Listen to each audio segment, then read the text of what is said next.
அந்த அறிவிப்போல் அன்ப தருவாளே சின்ன அறிவிப்பும் இன்றி சுடுவாளே நீயும் தும்மிடி ஆயுசு நூறாக என் உயிர் உன்னோட பத்திர சொத்தாக என் பார்வை உன்னோடு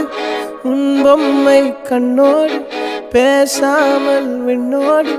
நாம் மிதந்து போவோம் காதாரா அடியானாலும் நான் தாங்க மாறோடு